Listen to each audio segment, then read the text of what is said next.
जह प्राणतो निमिषतो महित्वेक इद्राजा जगतो बभूव जह इसे अस्य द्विपदश्चतुष्पद कस्मै देवाय हविषा विधेम। हे प्रभु,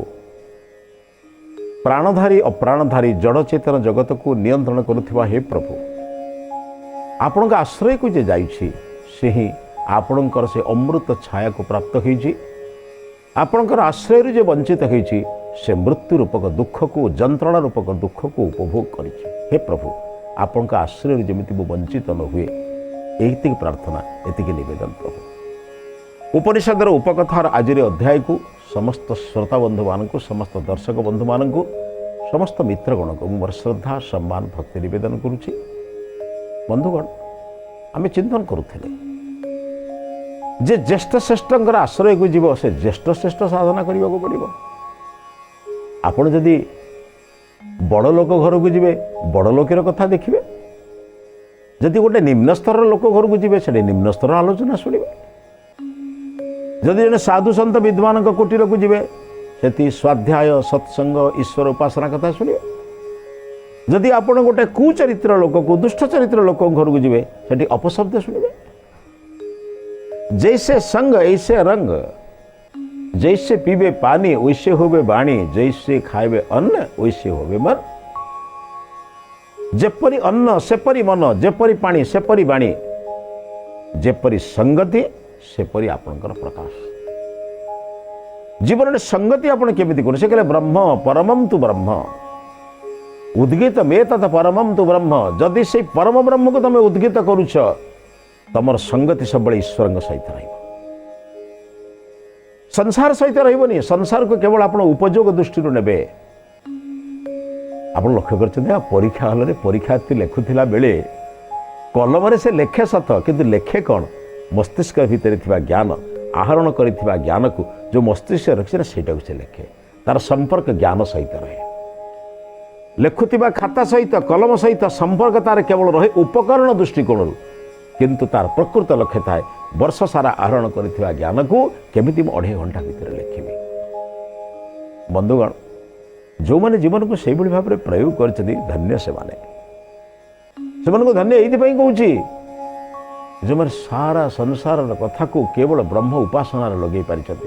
भोजन कर ज्ञान जीवन जापन जहाँ कर सब ईश्वर गति कर,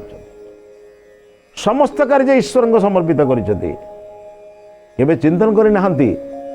निज अहंकार द्वारा प्रकाश कर। कहले तस्मिन् त्रयम सुप्रतिष्ठाक्षरम च, तस्मिन् त्रयम 3 जिनस भितर प्रवेश कर किए? आत्मा, परमात्मा, प्रकृति। 3 जिनस को छाड़देले केमिति बचिबा? विद्यालय शिक्षक रहे, विद्यालय छात्र रहे, विद्यालय उपकरण रहे, नले केमिति पढ़िबे?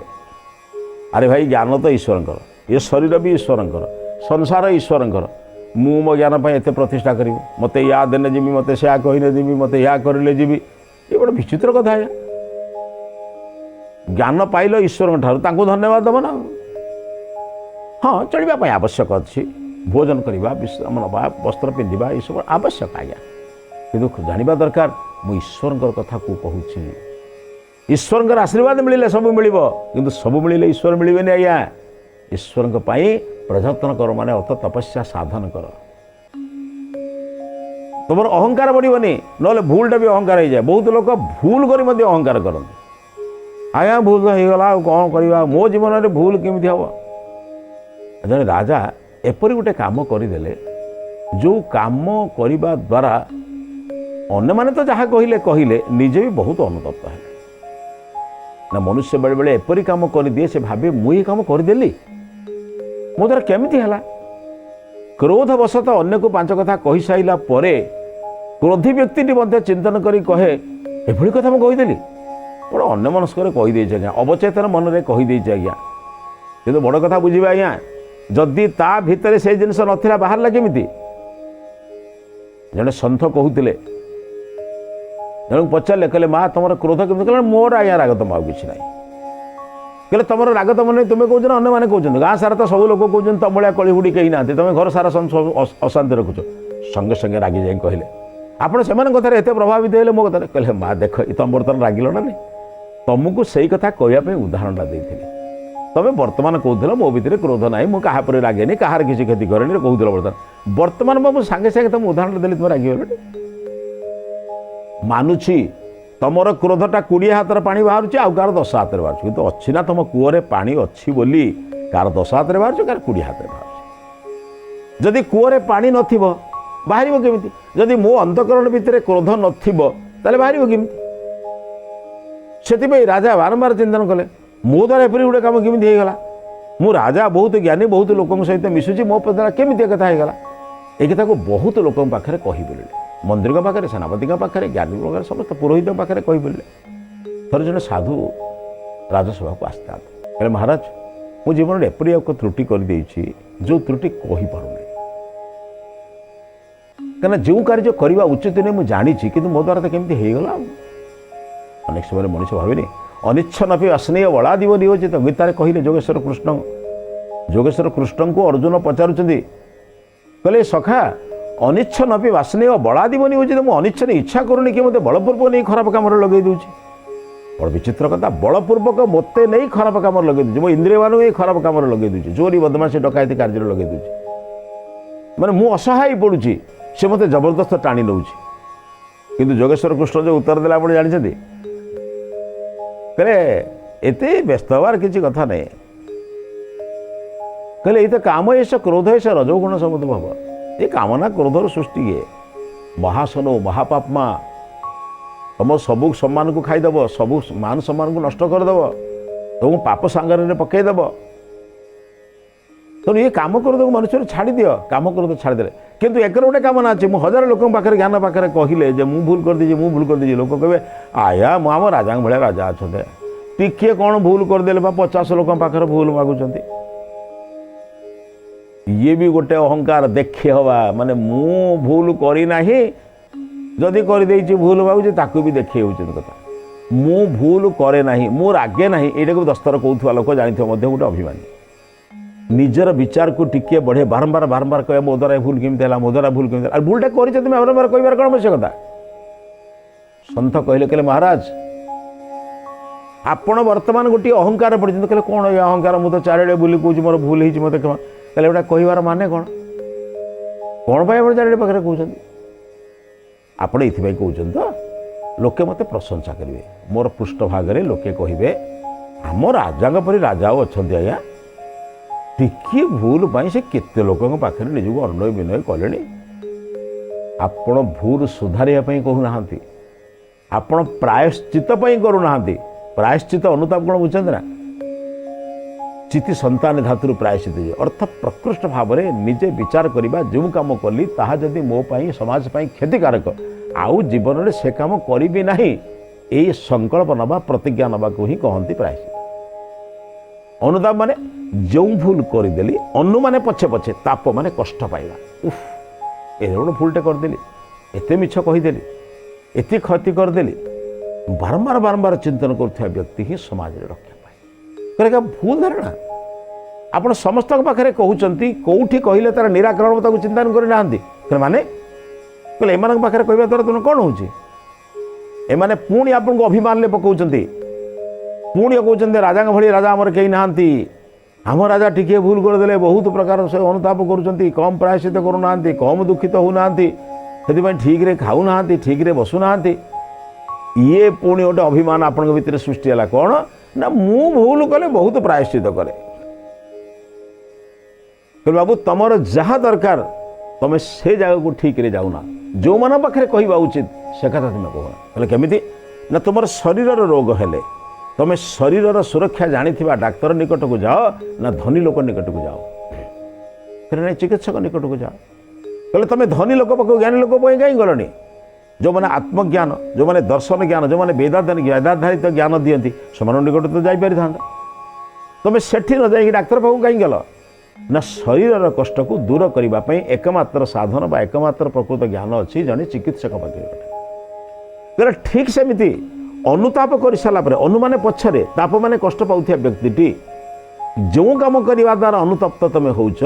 से कामर प्रवीण लोक पाखे पहुँचले से तुमको अनुतापर कथा केमिति चिंतन कले तुम जीवन में द्वितीय बार भूल न हो से मार्गदर्शन कर तुम चारिड़े बुली बुलिकी कह अर्थ तुम भितर पुणी गोटे अहंकार सृष्टि हो जो अहंकार तुमको आउ गोटे भूल करने चेष्टा कर अनेक समय केतेक प्रायश्चित पाप कर प्रश्रय दे दिए जदि मनुष्य कह जीवन सारा पाप कर भय नहीं थरे एमती स्नान करदे पाप चलीज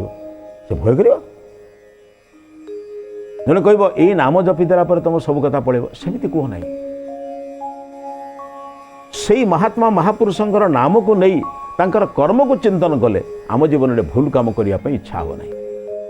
आपण जो कर्म करुँच कौ कर्म करवा उचित केउटा करवा उचित नुहे से संपर्क में सी आपको सूचना दे पारे आपण विभिन्न लोक पाखर कहवा द्वारा आप भावते समस्ते सब प्रकार कथा चिंतन कर लोक कौन कहते आप जानते आप पछरे अवश्य से पछरे कहते कहीं पछरे कह जानते आप आग से हो पारे ना जो मैंने पछरे आप गाड़ी दिखती आप सर्वदा जानवे से मो आग को जापरें मुझेतु से आगे अच्छी से पछरे कहे आप क्लीयर हो जातु जो मैंने पछरे कहते मुझे आगे मुझे आगे न था मो मुहर कही था पछरे कहीं कहते से सर्वदा पछुआ लोक भी पछरे कहते से मो आग को जापरें ना मत आग को जीवार क्षमता से मैंने ही तेणु से कहते जो मैंने पछुआ लोक कौन कहने कहले कौन से जाना पछुआ लोक को जानवर अच्छे पछुआ लोक को जानवर अच्छे ना पछुआ लोक मैंने आपन को कौन कहते जानते कहला आज्ञा राजा गोटे प्रदर्शन करा मुझे भूल कर मैंने लोक जनाऊँ आम राजा भाया राजा कहीं ना छुटिया बोलटा को केड़े केड़े पद लोक जनाऊँ कि लोक हसुँच कि लोक आपण कथार परिहास करुँच कहीं एमती कर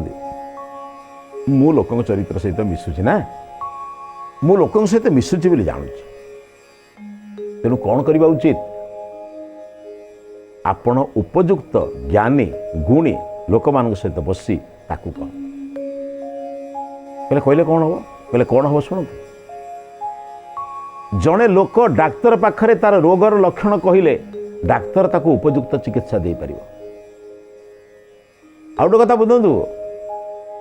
जड़े झील पिलाटीए स्त्री लोकटीए माटीए चाहे जदि चिकित्सक जड़े स्त्री लोकटीए होता ताले मु ता पाखरे सब कथा को खोलारे कहि पारि थांती किंतु एबे कहि पारुने ठीक सेमिति आपणकर जहाँ दोष अच्छी से दोष को निराकरण करिपारुथिबा एवं आपन को उपयुक्त मार्गदर्शन करिपारुथिबा साधु संत मिलिले आपण जीवन अनुताप प्रायश्चित समर्थ माने निराकरण हो जिवो कहला मणि चारि पाखर बहुत लोक पाखर कहले कहले बहुत लोक पाखर कहले से लाभ ना आपण बहुत लोक पाखरे जो भावना रे कहउछंती लोके से भावना रे ग्रहण करिवे नाही समस्ते समस्त आपण को प्रथा ग्रहण करिवे यार मध्ये किछि गुरुत्व नाही किंतु आपण उपयुक्त पात्र न कहवा पर्यंत आपण मार्गदर्शन पाई परिबे नाही राजा भाविले क्या मार्गदर्शन करेंगे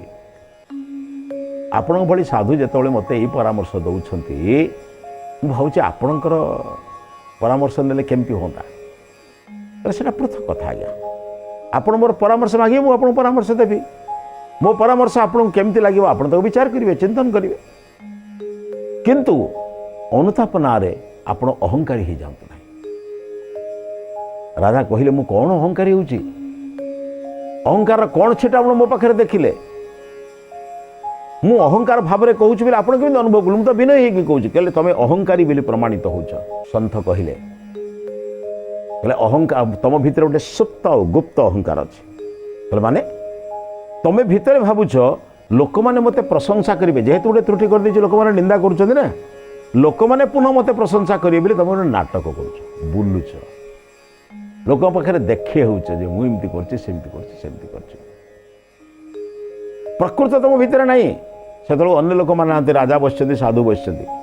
मुझे एकांत डाकी कहीं जानते यदि दोष कहे एकांत कहतु गुण कहले चारिड़े कहतु लोक बर्तमान उल्टा करुच्ची दोषटा को चारिड़े कहूँ गुणटा को सम्मुखें कहूँ ना सम्मुखें गुण कहार कौन अच्छे से तो गुणी लोक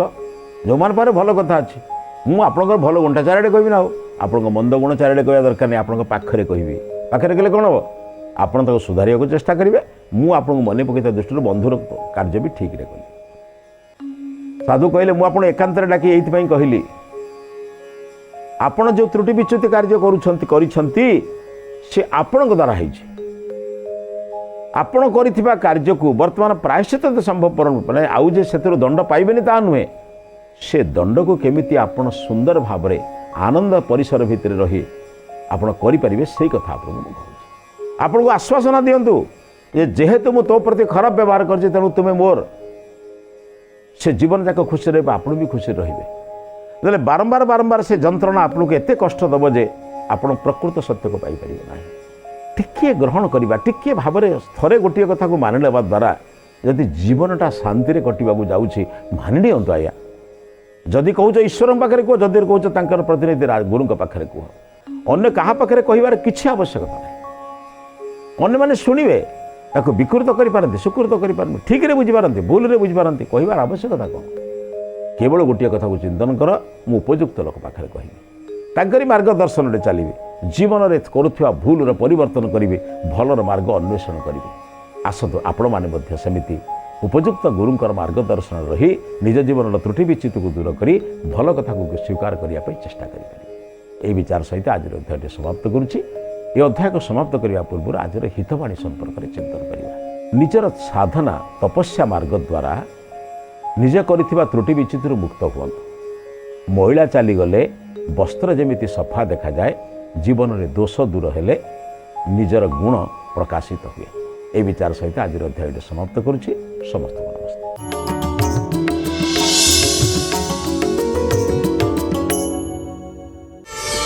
প্রার্থনা